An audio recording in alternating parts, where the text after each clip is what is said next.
et bienvenue sur Couleur Papier. Comme promis, je vous propose la suite de la vidéo que je vous ai proposée dimanche dernier avec plein d'utilisations différentes de nos peintures chatoyantes. Vous avez pu le constater, je vous ai déjà proposé 6 plus une utilisation différente qui vous permettent vraiment d'explorer et d'utiliser, de mettre ces petites touches de lumière, de brillant qui vraiment apportent la petite touche en plus à vos cartes.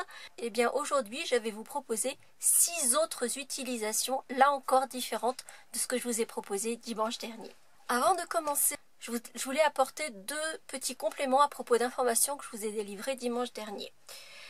Le premier, c'est à propos de ces pipettes dont je vous ai parlé et qui sont super pratiques. Seulement, quand vous allez les utiliser, il va forcément rester de la peinture sur le corps de la pipette. Alors à l'intérieur, ça n'a aucune importance. Si le reste de la peinture, elle sera toujours utilisable, elle reste toujours plus ou moins liquide. En revanche, sur la peinture qui se trouve à l'extérieur, vous allez voir qu'elle va on va pouvoir comme la peler en fait, ça va faire comme un film. Et mon conseil, c'est qu'une fois qu'elle est bien sèche, cette peinture, c'est effectivement de nettoyer votre pipette et d'enlever ce film de peinture chatoyante. Simplement parce que lorsque vous allez replonger vos pipettes dans votre petit pot, en fait la peinture va se réhumidifier et vous risquez d'avoir des petits morceaux de peinture qui viennent se mettre dans votre pot. Et dans ce cas-là, ça fera peut-être des petits grumeaux sur vos projets. Donc ça, c'est la première chose que je voulais vous dire. Seconde chose, comme je vous l'ai indiqué, si vous mettez de la peinture chatoyante sur vos tampons, ça se nettoie très facilement, simplement sous un petit filet d'eau avec une brosse à dents et hop, c'est parti. En revanche, je vous conseille de ne pas attendre pour nettoyer vos tampons. J'ai fait cette bêtise, encore que ça n'est pas une grosse bêtise, et comme vous pouvez le voir, je n'ai pas réussi à enlever toute la peinture de mes tampons. Je les ai cependant nettoyés. Ils fonctionnent tout à fait, je les ai utilisés aujourd'hui et ça ne pose aucun problème, même s'il y a des résidus de peinture chatoyante à l'intérieur. Par contre, ça devient beaucoup plus compliqué de vraiment les nettoyer et de les faire revenir comme neufs lorsque l'on a attendu que la peinture sèche sur vos tampons. Ne faites pas la même bêtise que moi, même si, comme je viens de vous le dire, ça n'est pas une grosse bêtise puisque vos tampons sont toujours utilisables. Et on va donc poursuivre l'exploration de l'utilisation de ces peintures. La première utilisation que je vais partager avec vous, en fait, je vous l'ai déjà montré. Je vais utiliser mon aqua painter ou simplement un pinceau, ça fonctionne tout à fait. Et je vais peindre les parties que je veux mettre en brillant sur ma carte. Je vous l'avais montré sur cette carte-ci. Et donc vous voyez que j'avais utilisé 3 couleurs, le champagne, le givré et le doré pour la boucle du ceinturon. Et donc vous pouvez le voir sur le Père Noël, on a nos 3 couleurs qui scintillent. Donc sur la fourrure du bonnet, la barbe et les moustaches de notre Père Noël et la boucle de ceinturon de ce même Père Noël. J'en avais mis également sur les cheveux de la Mère Noël, puis la boucle du ceinturon du lutin et le petit pompon de son bonnet. Je ne vous remontre pas en détail cette technique-ci. En revanche, je vous mets juste ici le lien de cette vidéo où je vous montre comment je l'utilise. Deuxième utilisation, je vais prendre ici une petite boîte oreiller. Je vous en ai déjà montré. On peut faire des choses assez jolies avec ces petites boîtes. J'avais là encore fait un petit projet il n'y a pas très longtemps. Je vous mettrai le lien là encore juste ici. Et je me souviens que dans les commentaires, il y avait quelqu'un qui disait qu'elle n'aimait pas la couleur de ces petites boîtes qui sont en couleur craft, donc assez basique, pour pouvoir s'assortir avec un maximum de choses. Mais effectivement, tous les goûts sont dans la nature et cette couleur craft peut ne pas plaire. Et donc, je vais partager avec vous une petite astuce qui va vous permettre de changer la couleur de votre petite boîte, mais également de lui donner cette jolie touche nacrée. Pour cela, je vais prendre un bloc transparent et je vais déposer de la peinture chatoyante sur mon bloc. Je vais ensuite y ajouter 2-3 petites gouttes d'encre, de mes recharges d'encre. C'est-à-dire que j'ai ici mon encreur bleu nuit et j'ai ma recharge d'encre si j'ai besoin de réancrer mon encreur. Mais là, je vais l'utiliser directement en mettant 2-3 petites gouttes dans ma peinture chatoyante. Puis, je vais simplement me servir de la pointe de mon pinceau et mélanger la peinture chatoyante avec mon encre de couleur. Donc évidemment, vous pouvez choisir toutes les couleurs que vous souhaitez pour coloriser votre peinture chatoyante.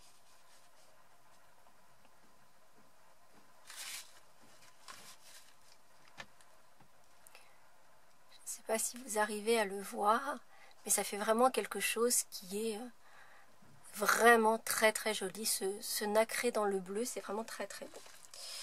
Je vais ensuite prendre un petit quart d'éponge, ce qui va me permettre déjà de nettoyer le bout de mon poinçon.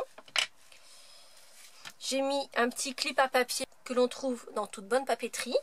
Je vais protéger mon espace de travail et je vais prendre ce mélange et avec des petits mouvements circulaires donner de la couleur et de la nacre à ma petite boîte oreiller.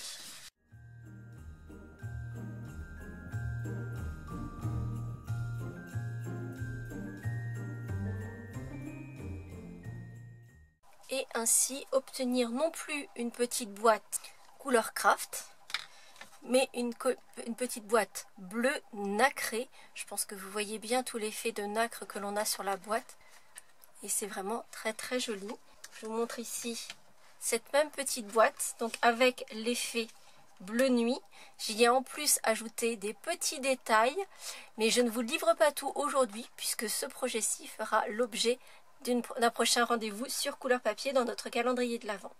Et donc vous voyez avec le joli flocon tout en relief, avec plein de dimensions, et le joyeux Noël qui fait partie du set de tampons neige scintillante que je vous ai montré tout à l'heure. Donc je vous rappelle que ces produits-là font partie d'une collection en édition limitée qui ne seront disponibles qu'à partir du 1er novembre. Et pour tamponner le joyeux Noël qui se trouve ici, j'ai utilisé ce même mélange posé sur mon tampon avec un doigt éponge pour là encore retrouver l'aspect brillant, scintillant, nacré sur le message et qui est donc coordonné à l'aspect nacré de ma boîte. Je vais à nouveau utiliser mon petit mélange de peinture chatoyante avec de la recharge d'encre, toujours bleu nuit dans mon cas.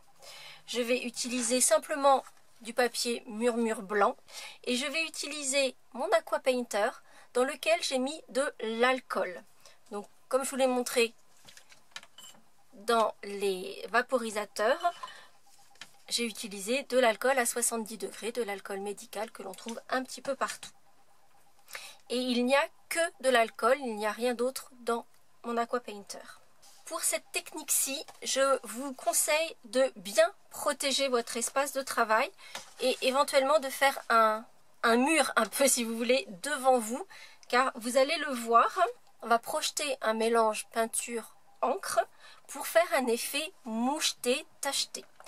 Et si j'utilise de l'alcool à 70, c'est simplement pour que ça puisse sécher plus rapidement sur mon projet. Donc je prends mon aqua painter, je vais récupérer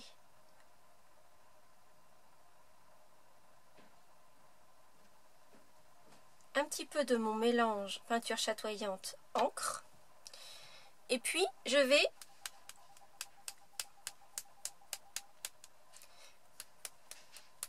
faire des petites taches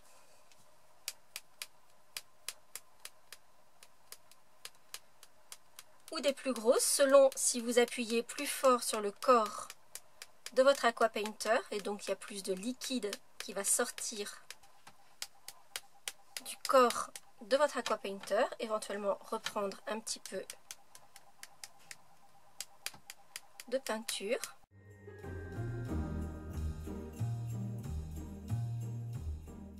Et on obtient un papier de fond non seulement moucheté, mais également complètement nacré, comme vous pouvez le voir ici. Et c'est donc cette technique que j'ai utilisée pour ce projet-ci, toujours avec mon aspect brillant et nacré sur mes petites taches de peinture. Et après, j'ai simplement découpé des petits flocons comme je vous les ai montrés précédemment. D'ailleurs, à ce propos, je ne sais pas si vous avez remarqué que le papier à paillettes argentées, mais le or également, et il y a le rose, qui sont arrivés dans le catalogue annuel, sont indiqués comme étant nouveaux. Or, vous allez me dire que du papier paillettes argent et du papier paillettes or, on en a au catalogue depuis très longtemps. En fait, le papier a été complètement revu pour qu'il soit non seulement beaucoup plus facile à découper et qu'il y ait nettement moins de petites paillettes qui se répandent un petit peu partout dans votre atelier. Et c'est vrai qu'à découper, surtout pour des découpes aussi détaillées et aussi fines que ça fait une vraie différence qui est très très très appréciable. Pour poursuivre, on va cette fois-ci utiliser les doigts éponges. Et on va les utiliser sur un morceau de papier que j'ai embossé. Donc vous voyez, il y a toutes ces petites volutes sur le papier. C'est vraiment très joli. Et cet embossage, je l'ai fait avec ce classeur de gaufrage pour donner cet aspect de vent tourbillonnant. Et j'ai trouvé que du coup, ça faisait une véritable tempête de neige qui allait parfaitement dans notre thème. Ici, j'ai utilisé la peinture chatoyante Champagne avec mon doigt éponge.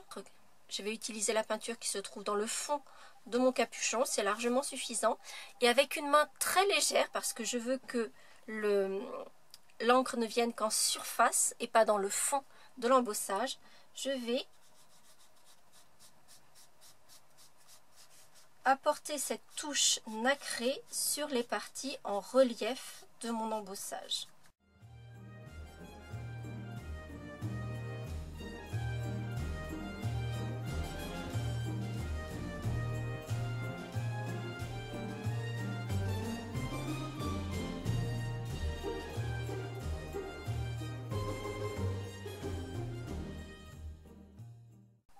Et obtenir que mon papier embossé soit non seulement embossé mais en plus complètement nacré.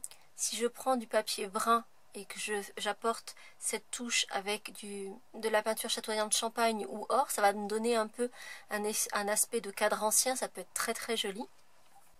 Évidemment, ça peut être fait avec n'importe laquelle des couleurs de nos peintures chatoyantes. En revanche, d'ailleurs, petit aparté, pour ce qui est du mélange des couleurs, je vous conseille de le faire plutôt avec le champagne ou avec le givré, peut-être pas avec le cuivré ou le or, parce que du coup, ça va modifier la couleur de votre encre de départ.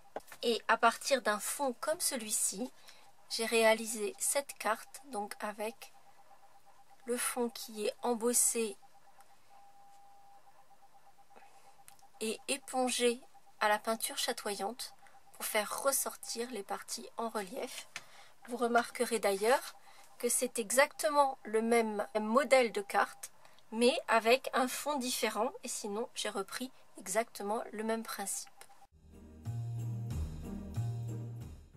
Cinquième astuce, et je l'ai d'ailleurs utilisé sur cette carte-ci, mais sur cette carte-ci c'est très subtil, donc je ne suis pas sûre que vous le voyez correctement. Je vais vous le montrer et avec des couleurs différentes.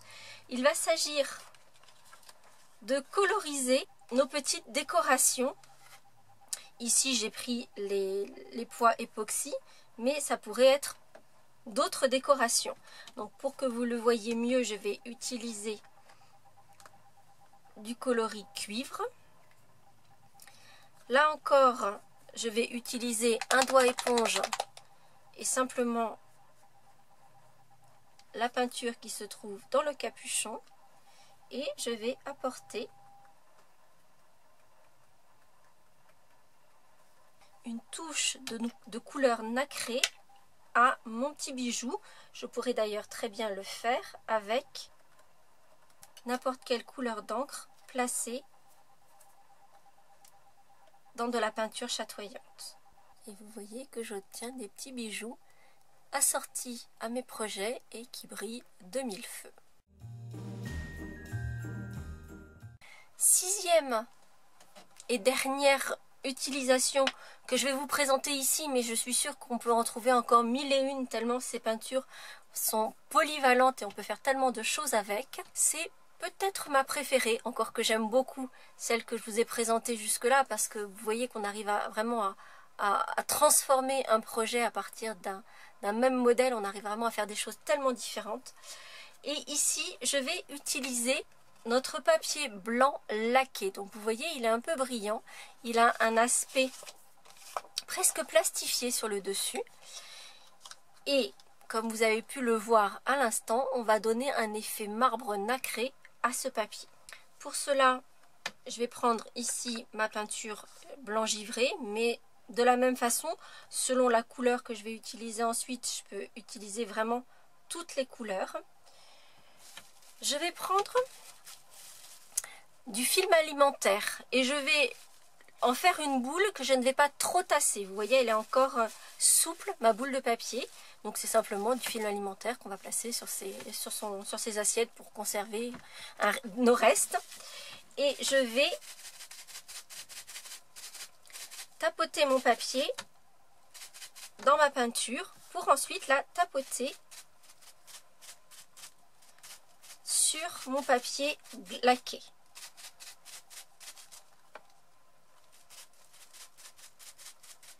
Je n'appuie pas trop fort, j'y vais par petites touches pour pas que ça fasse des grosses masses, mais que j'ai des petites touches de ma peinture.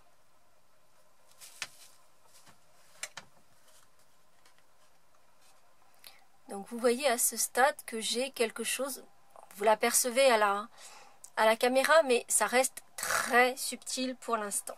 Il va y avoir une seconde étape pour vraiment donner cet effet marbre. Je vais prendre une éponge, de l'encre.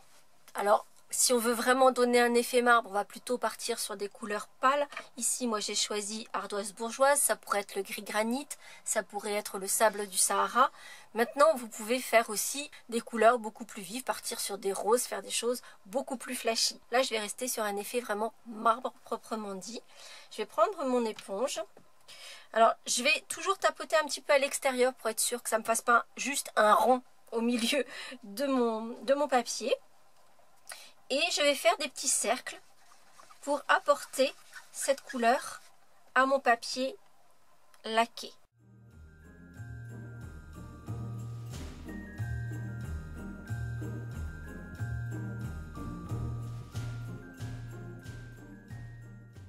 Et comme vous avez pu le voir à l'écran pendant que je le faisais, ça révèle réellement les petites taches nacrées que l'on a posées précédemment. Et ainsi obtenir notre papier effet marbré, mais marbré tout en brillance, avec cet effet vraiment nacré que je trouve de toute beauté. Et vous voyez que en fait ce papier laqué proprement dit va faire en sorte que les couleurs ne vont pas se mélanger, c'est-à-dire que la peinture chatoyante a été posée à certains endroits et l'encre ardoise bourgeoise ici va venir sur les parties qui n'ont pas été imprégnées avec la peinture chatoyante pour vraiment donner cet effet de marbre. Et clairement, j'adore cet effet.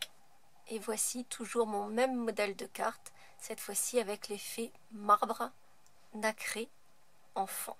J'espère que toutes ces nouvelles possibilités d'utilisation de nos peintures chatoyantes vous auront plu. Si c'est le cas, vous n'hésitez pas à mettre un petit pouce en l'air. Et je vous retrouve très vite pour de nouvelles aventures créatives. Mais attention, je pars vendredi matin pour la Floride, pour notre convention Stampin' Up. Donc je vais aller découvrir les nouveautés pour le printemps et l'été. Je peux vous dire que j'ai déjà très hâte d'être là-bas. Cela dit, ça va perturber un petit peu notre programme. Et il y aura quelques ratés car je ne vous cache pas que c'est un petit peu compliqué pour arriver à tout faire en ce moment. Donc le fait de partir, forcément ça chamboule un petit peu mon agenda. Donc je pense qu'en mon absence, vous aurez 2 vidéos. J'espère arriver à tenir ce rythme-là avant de partir. Je vous mettrai dans l'article du blog, donc juste en cliquant sur le lien en barre d'infos ou la miniature à la fin de cette vidéo. Je vous mettrai les dates auxquelles je pense pouvoir vous mettre ces articles. Mais soyez rassurés, vous aurez bien 24 cases à notre calendrier de l'Avent créatif. À très bientôt.